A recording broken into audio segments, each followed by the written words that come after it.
Так, здесь собрались дальнобойщики Республики Ингушетия. Мы выдвигаем свои требования. Мы солидарны со всеми регионами Российской Федерации и требуем отмены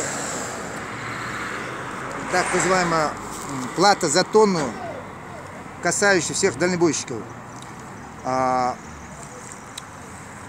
Свыше грузоподъемностью свыше 12 тонн. Отмены транспортного налога, так как мы платим транспортный налог входит в акциз топлива, которое мы заправляем.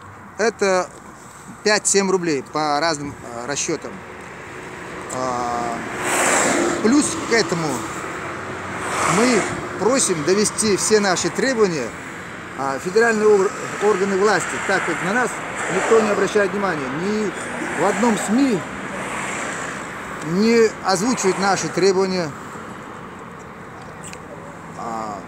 Дальнобойщики всей России доведены почти до нищеты. Мы не можем купить запчасти, не можем нормально работать.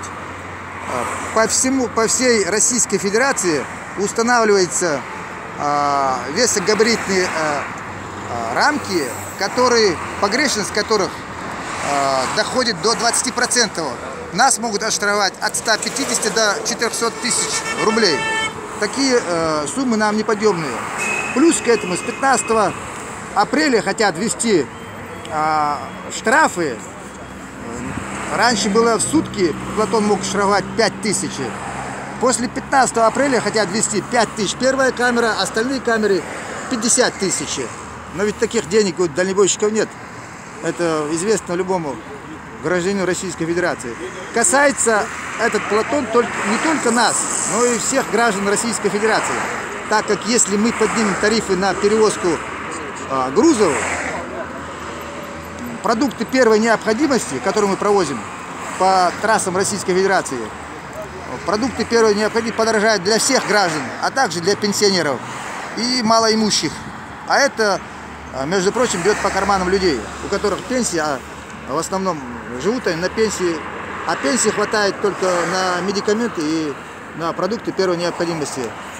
Мы просим обратить внимание на наши проблемы и решить эту проблему как можно скорее. Будем стоять до упора.